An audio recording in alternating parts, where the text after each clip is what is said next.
Howdy folks, it's me again. Yes, it is the Tank Commander, and if you are seeing this video, that means you know that it is 10 days until our 2020 NCL Getaway cruise.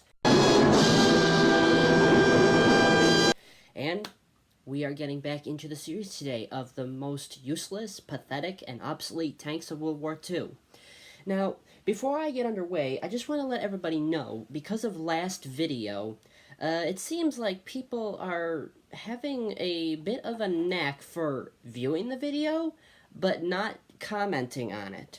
Which is why I specifically said, if you listen to the instructions, all you have to do is just go down to the description box and view what's listed, and then just put in your comment.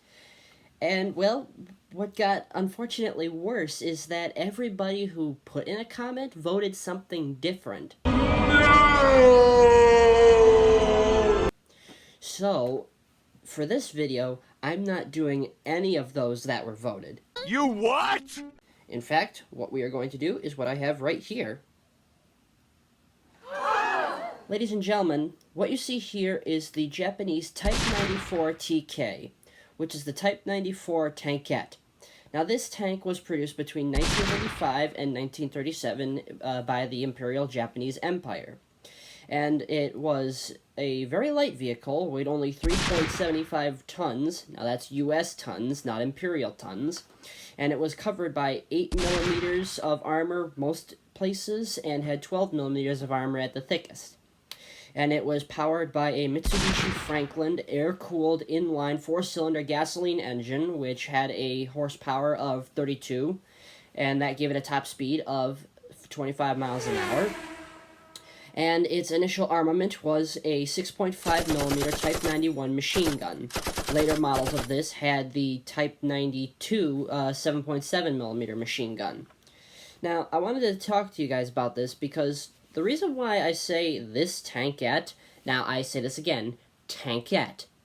Now, you're probably wondering what the difference is between a tank and a tankette. Well, I'll give you an example. The reason is, well, actually, you should probably remember from last time that a tankette is a tank that doesn't, well, it's an armored vehicle that does not have a turret. Or it was a very, very light vehicle like this, which only had 2 crew members, and this has only a machine gun for the turret. Now, the only exception to this is the Renault FT-17, which had a machine gun, but the thing was, it was an actual tank, and the machine gun was an alternative to the other gun. But that's not until I review that tank. Now, you're probably wondering, why was this thing so useless? Well, the reason is because it's such a light vehicle with such light armor. If anybody of you have seen images of the Battle of the Pacific Theater during the Second World War, a lot of the Japanese lighter tanks, those tanks, including this tankette, could be penetrated by the Browning M2HB 50 cal machine gun. And the reason why I say that is, I'll show you. If I compare the two, alright? This is about the size bullet that would come out of the machine gun on the Type 94, okay? This is the bullet of a 50 cal machine gun. This bullet is as big as your thumb, and this thing has a heavy, heavy punch. In fact, in some cases, these guns could penetrate up to 35 millimeters of armor at certain ranges. And you think about the U.S. light tank in the Pacific Theater was this tank. This was the M3 Stuart, and as you see, its main gun is a 37mm cannon. And as you could probably guess, a 37mm cannon is going to blow through 12 millimeters of armor like a hot knife through butter. Now, I say that it'll do that, it's because a 37mm round is, if you compare the armor, 37 millimeters is more than 3 times the maximum thickness of that armor. And what that means is, if any of you who play World of Tanks, the thickest armor, even if it's angled, that round, because it it's what's known as armor overmatching. It means that the thickness of the armor has to be overmatched by the round caliber by a factor of 3. So the 37 millimeter round will basically penetrate that 12 millimeters of armor, even when it's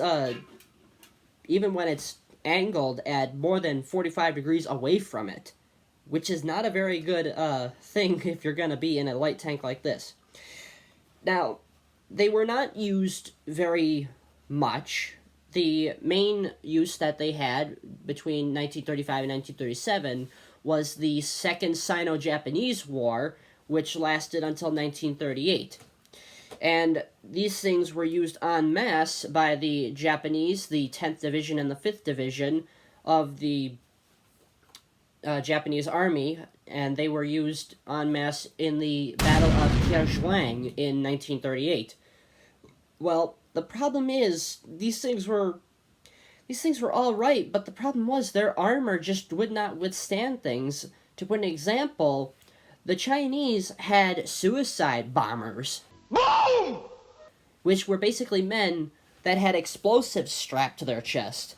And if you got those explosives underneath these tiny tanks, they were going to go kaplooey. And basically, you think about it, you gotta remember, this is just a machine gun. What is a machine gun going to do in fierce city fighting? And I say this is a light machine gun because it was only 6.5 millimeters. The other time that they used this tank was in the Pacific Theater. I think it was on Tarawa, you know, the fortress island. I'm pulling out the picture right now. Yeah, it's sitting on the back of a Sherman tank. You think about that. We had Sherman tanks on Tarawa, and the Japanese only had Type 94s and Type 95 Ha-Go's, its big brother, which could still be penetrated by a 50 cal machine gun. And basically, it just shows you just how little I think the Japanese understood armored warfare. Now that goes back to its defeat against the Russians at the Battle of Khalkhin Gol in Manchuria, but that's a story for another time. And, I mean, yeah, I want to say, I wouldn't say it is pathetic.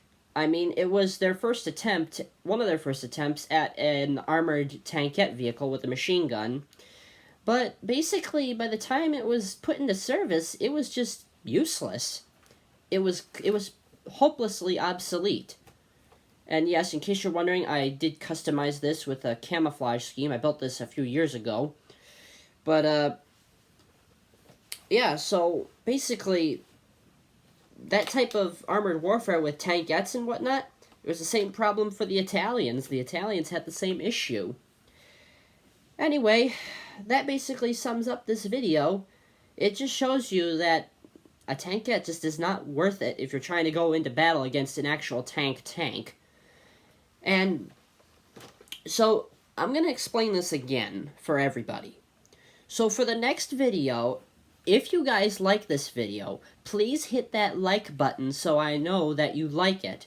And if you do want to see, well, actually this is basically mandatory, for the next video, which is going to be coming out tomorrow, I want you guys to just listen carefully.